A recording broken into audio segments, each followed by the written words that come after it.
Celebrations at Vibes Beach Bar in St. Kitts and Nevis early Wednesday morning as the Sugar Boys created history by securing their first appearance at the CONCACAF Gold Cup.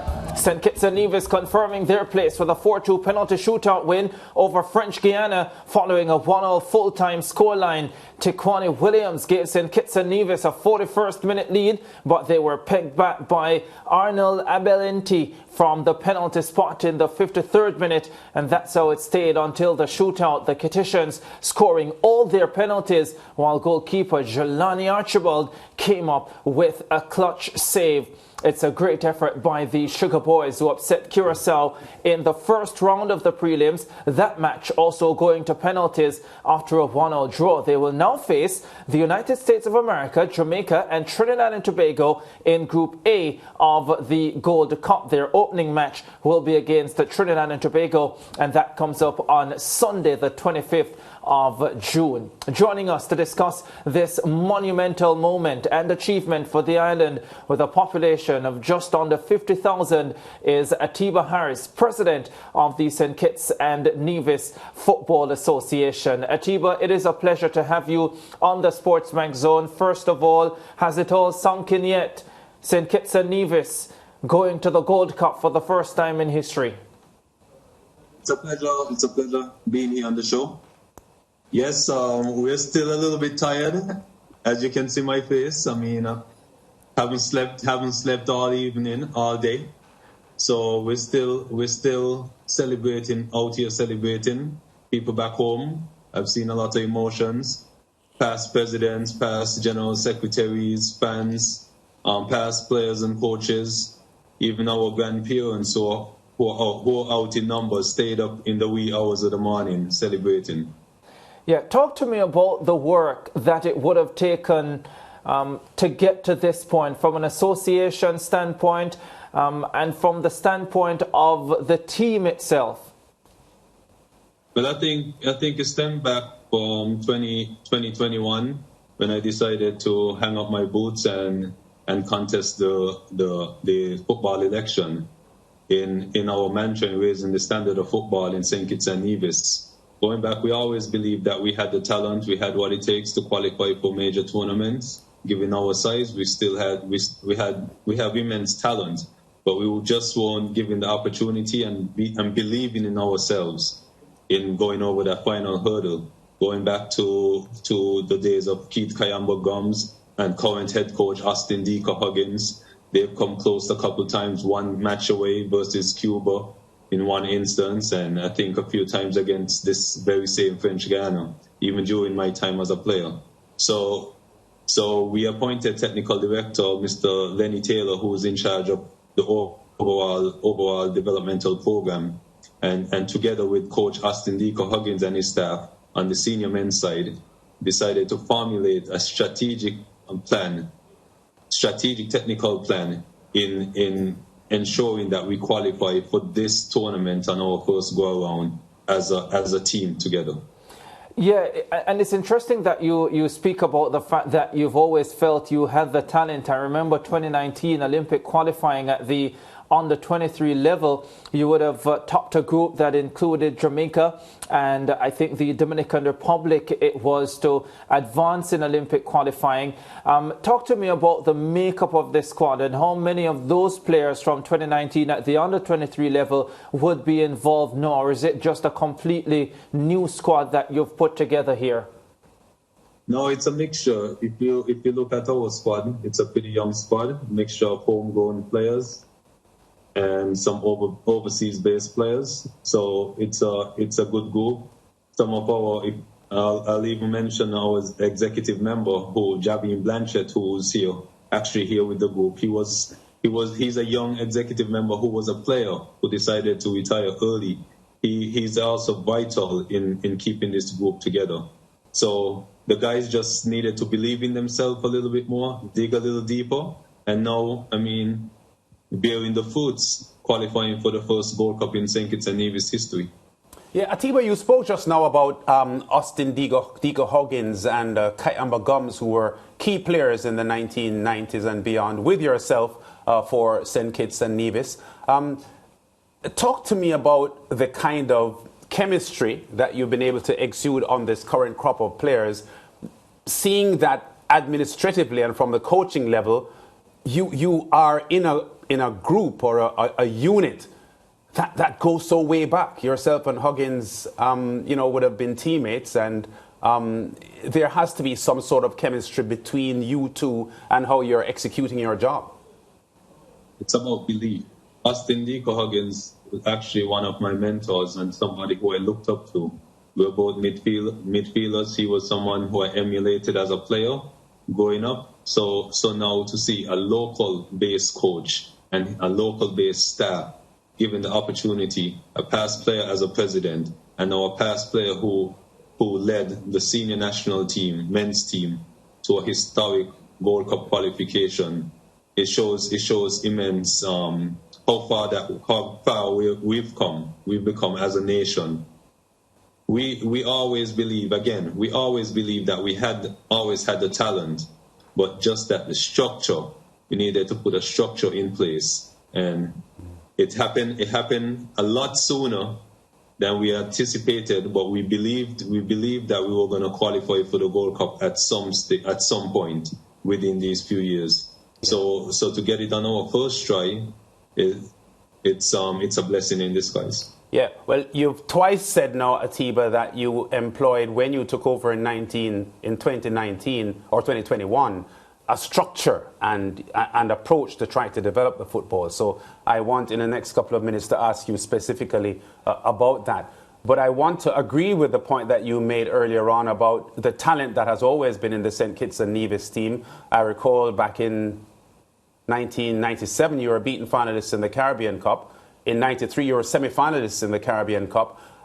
Those performances should have shown the entire Caribbean that the Sugar Boys were no joke. Yes, I wish we'll still have that Caribbean Cup. I wish that Caribbean Cup could actually resume at some point. But yes, we're here. We have the talent. We now have the CONCACAF Nations League. We were relegated to League C. And I was a player back in 2019 when we got relegated, when this very same French Guiana team would have defeated us 3-1 in French Guiana.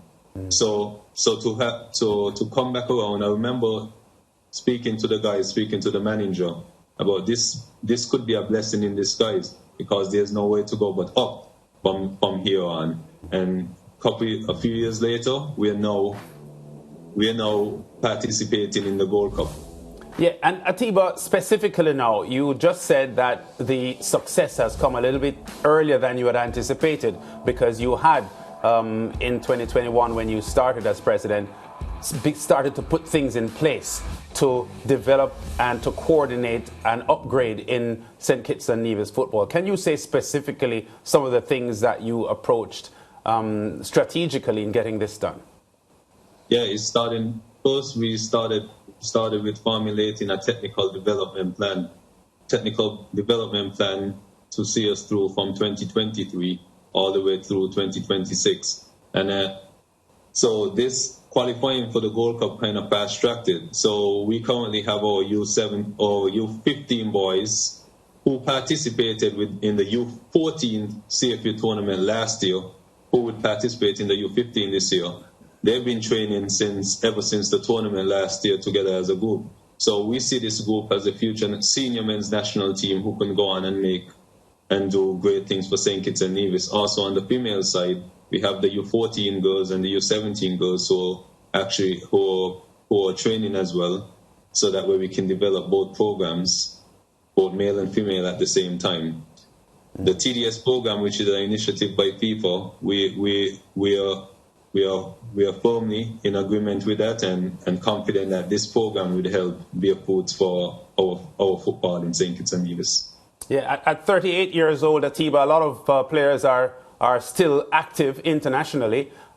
Being so young yourself at 38, you must have felt last night watching the performance of your team qualify for the Gold Cup that maybe you could have been there as well. No, I made the decision. I made the decision to hang up the boots and step away so that way I can go back home to St. Kitts and Nevis And this is for fulfillment. You know, this is not about anything else but fulfillment and help our youths who are coming from many of them from humble beginnings, to get this opportunity to go on and make a career, just like myself, in this professional scene. Yeah, Atiba, there is clearly still work to do because the tournament starts proper on Saturday. St. Kitts and Nevis will play against Trinidad and Tobago in their opener on Sunday. But I wanted to get an idea from you as to what you're hoping this qualification will do for St. Kitts and Nevis football, especially as it relates to support from corporate entities, from the government, to help propel the program forward. Yes, well. First of all, the belief, and now we have never qualified for any major tournament prior to this. So to see our U15 boys and our young girls, boys and girls, now seeing it become a reality, it's gonna now open up the doors for many generations to come. On the corporate side, we are hoping that the government and many businesses around St. Kitts and Nevis and also abroad to now come on board and assist us in achieving our goals set out in our technical development plan. Yeah, and of course, it's a tough group that you will enter in: Trinidad and Tobago, Jamaica, the United States of America. What's the outlook now going into the tournament itself? Well, it's the same. It's the same, one game at a time. Yes, we are the smallest independent nation in this part of the world, but on the field it's 11v11. So we are confident. We're gonna put out a solid performance, give 100% effort, because we're not just here to participate. We're here to compete and make a name for ourselves.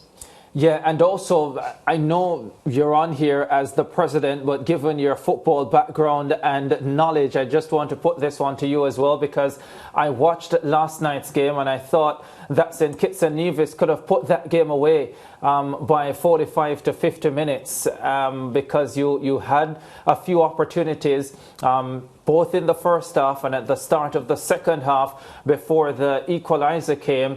And what's the plan to ensure that you are more clinical in front of goal in the prelims? 2 goals across the 2 matches, both matches going to penalties, so you could well do with a few more goals going into the group stage of the competition.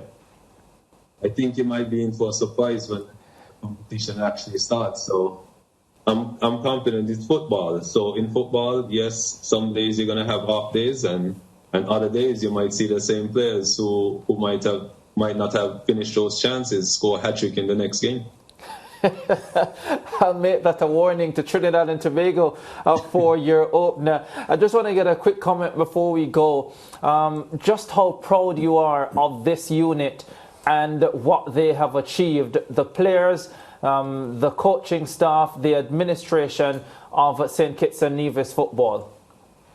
I think with the belief in this group, I'm excited for this group. I'm emotional at the same time too, because seeing some of our players would have lost their loved ones over this period. One of our long-serving players, Gerard Williams, would have lost his mom. Rest in peace to Mrs. Williams. He did it for her. The guys fought hard for 90 minutes, and even throughout the delays. So for the program itself, for the SKNFA, it's something huge that's gonna take our football to another level. From an administrative standpoint, I think we can only continue to develop and grow and help. Yeah, Atiba Erasto Harris, thank you very much for joining us on the Sportsman Zone. It's been an absolute pleasure, and congratulations again. Thank you for having me.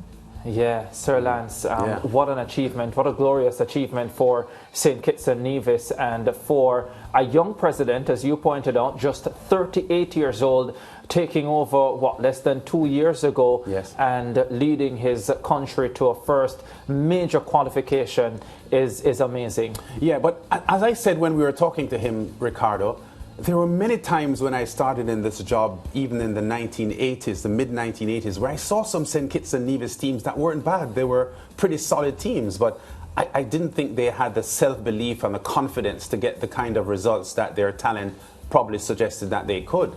And it's really great that Atiba is putting a structure in place there now in St. Kitts and Nevis to allow the country's football to finally develop into the force that they always hinted at, but now they are beginning to show it a lot more.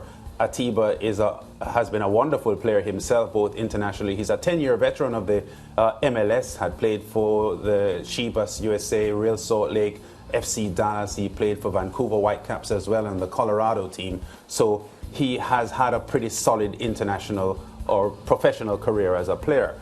And to be at 38 years old in a position where he wants to give back and to bring young players on to make St. Kitts and Nevis proud, it speaks volumes for him as a person. Yeah, it sure does. And if you think about it, Lance, now the 3 English-speaking Caribbean teams who have qualified for this edition of the Gold Cup all ending up in Group A. Yeah. Jamaica, Trinidad and Tobago, and now right. St. Kitts and Nevis. Yeah, it's a tough group, but I think St. Kitts and Nevis will be competitive in this group, to be honest. I think they have the quality to do so. And even though last night's victory over French Guiana would have been the crowning moment of their qualification process, I think they probably would even be a little bit more ecstatic about their win over Curacao in the first stage of the prelims, because Curacao are only one of 3 Caribbean teams ranked in the top 100 of FIFA at the moment. Only Haiti and Jamaica ranked in the top 100 apart from Curacao. So I think their elimination of Curacao a few days ago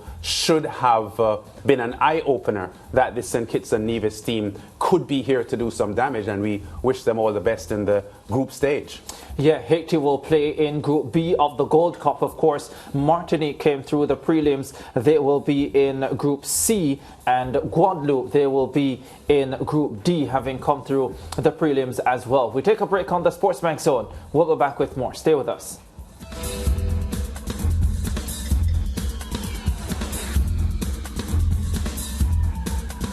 Stay with Sportsmax on YouTube and follow us on all social pages for updates, news and entertainment.